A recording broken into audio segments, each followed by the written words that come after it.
Perjuangan Megawati Soekarnoputri mengirimkan surat ke Mahkamah Konstitusi. Dalam suratnya, Megawati berharap ketuk palu MK bukan palu godam dalam sidang putusan sengketa Pilpres 2024. Sekretaris Jenderal PDI Perjuangan Hasto Kristianto membacakan surat tertulis dari Megawati Soekarnoputri yang mengajukan diri sebagai sahabat pengadilan atau amicus curiae sidang sengketa Pilpres 2024 di Gedung Mahkamah Konstitusi Jakarta. Megawati Soekarnoputri dalam surat tertulisnya yang dibacakan Sekjen PDIP berharap ketuk palu MK bukan palu godam jelang sidang putusan sengketa Pilpres 2024. Ini ada seluruh pertimbangan-pertimbangannya yang disampaikan oleh Ibu Megawati sebagai amicus curiae dan kemudian ditutup dengan tulisan tangan. Rakyat Indonesia yang tercinta, marilah kita berdoa semoga ketuk palu Mahkamah Konstitusi bukan merupakan palu godam, melainkan palu emas. Seperti kata Ibu Kartini pada tahun 1911, habis gelap terbitlah terang, sehingga fajar demokrasi yang telah kita perjuangkan dari dulu timbul kembali dan akan diingat terus-menerus oleh generasi bangsa Indonesia. Amin ya rabbal alamin. Ini adalah momentum MK, kemudian masyarakat juga menyorot bagaimana keputusan MK nanti. Ya intinya sekarang ini kan apa yang ditulis oleh Ibu Mega itu puncak dari idealisme berbagai kelompok, ya kan? Dan itu juga tercermin di sikapnya Romo Magnis, Munarman Muhammad, juga para jenderal bintang 4, ya kan, demo. Dalam sejarah yang demo itu rakyat biasa, ya kan. Sekarang ini yang demo ini elit. Yang biasanya demo itu aktivis mahasiswa. Sekarang profesor doktor 3 kali botak saking pinternya, tapi demo gitu loh di seluruh Indonesia. Jadi kita harus mencatat ini sebagai persoalan serius. Intinya terlepas dari menang kalah nanti di putusan MK, negara kita harus dibenahi. Ya, dari segi etika, dari segi modernitas dan modernisasi. Saudara, sebanyak 300 akademisi dan warga sipil mengirimkan amicus curiae atau sahabat pengadilan ke Mahkamah Konstitusi. Mereka berharap bisa menjadi pihak yang memberi pandangan hukum atas gugatan hasil Pilpres 2024. Ada 303 para akademisi dan tokoh-tokoh masyarakat sipil mengirimkan amicus curiae, menandakan bahwa kami ingin menjadi sahabat pengadilan untuk bisa mengatakan kepada hakim bahwa kami berada di belakang para hakim. Kami meminta agar yang diberikan amicus brief ini adalah naskah yang kami buat sebagai entitas amicus curiae untuk diberikan hanya kepada 8 hakim Mahkamah Konstitusi. Hari ini Ibu kirim amicus curiae gitu ya. Itu semua tadi diceritakan ke sana dan ada sebuah harapan besar bahwa bagaimana demokrasi mesti kita jaga. Dengan gayanya Ibu menyampaikan melalui tulisan, melalui apa yang disampaikan di MK hari ini di amicus curiae gitu. Pasti iya, semua ingin memberikan perhatian lebih kepada hakim yang ada di MK, wabil khusus pada MK-nya sendiri. Saya kira ini momentum yang luar biasa buat MK untuk tidak membuat April Mop, tapi memperingati apa yang pernah dilakukan oleh seorang Kartini. Habis gelap, terbitlah terang. Dari kondisi MK yang selama ini menjadi cacian, makian ya, dengan stempel-stempel yang kurang baik dengan putusan MK, rasanya inilah momentum untuk mengembalikan marwah MK. Tapi saya secara pribadi, saya kira Ibu juga sama, tidak akan mempengaruhi putusan.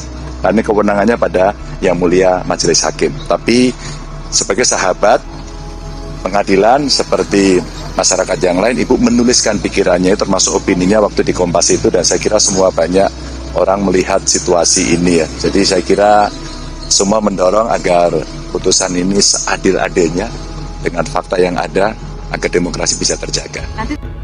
Ya, oke teman-teman, selamat datang kembali di channel ini. Megawati Soekarnoputri diketahui mengajukan diri sebagai amicus curiae di MK.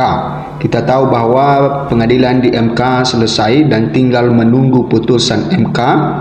yang akan dibacakan nantinya apakah dilakukan pemilu ulang atau tidak, atau juga tetap berpegang pada keputusan KPU bahwa Prabowo Gibran yang memenangkan pemilu tahun 2024 ini.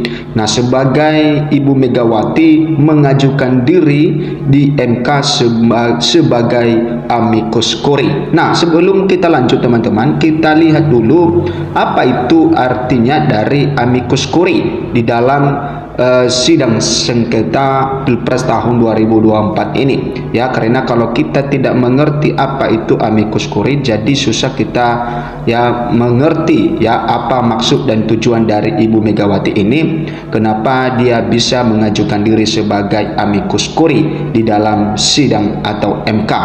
Oke, pengertian amicus curiae, konsep peran dan kedudukannya dalam persidangan ini. Ini teman-teman tentang konsep perannya dan juga kedudukannya. Ini pengertian dari amicus curiae biar kita bisa mengerti, ya. Dalam dunia hukum, istilah amicus curiae seringkali membingungkan bagi banyak orang. Namun pahami bahwa amicus curiae memiliki peran penting dalam proses persidangan. Sudah tahu apa itu amicus curiae?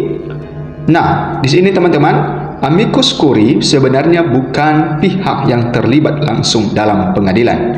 Tidak seperti terdakwa, saksi, hakim, atau pihak lainnya. Oleh karena itu, amicus curiae kurang begitu familiar bagi masyarakat awam. Apa tentang amicus curiae ini? Nah, di sini dikatakan penjelasan mengenai amicus curiae yang dirangkum dari berbagai artikel, antara lain amicus curiae yaitu sahabat pengadilan. Nah, amicus curiae ini adalah sahabat pengadilan untuk Pengadilan Negeri Palopo dalam kasus pidana dengan nomor 46 Pitsus 2021 PNPLP atas nama terdakwa Muhammad Asrul oleh Institute for Criminal Justice Forum, ya, pada tahun 2021. Nah, di sini digunakan amicus curiae pada saat itu.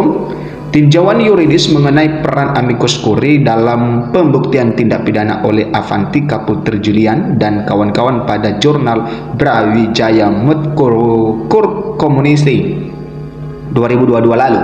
Konsep dan praktik pelaksanaan amicus curiae dalam sistem peradilan pidana Indonesia oleh Sukinta pada Administrative Law and Governance Journal Volume, serta tinjauan yuridis kedudukan amicus curiae terhadap anak pelaku pelecehan seksual oleh Nikoma Margatriani dan Ninyoman Juwita Arsawati pada jurnal Analis Hukum 2021 lalu.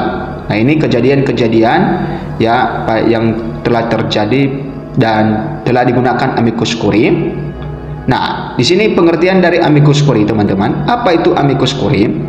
Amicus curiae atau sahabat pengadilan, ya, adalah konsep hukum yang memungkinkan pihak ketiga yang berkepentingan dalam suatu perkara memberikan pendapat hukumnya kepada pengadilan. Mereka tidak bertindak sebagai pihak dalam perkara, namun memberikan masukan yang dapat dipertimbangkan oleh hakim dalam memutuskan suatu kasus. Nah, di sini dikatakan sebagai sahabat pengadilan dan dia adalah pihak ketiga yang memberikan keterangannya sebagai bagian dari pertimbangan hakim di dalam mengambil satu keputusan. Pada umumnya amicus curiae terdiri dari individu atau organisasi yang memiliki pengetahuan atau kepentingan khusus terhadap isu yang dibahas.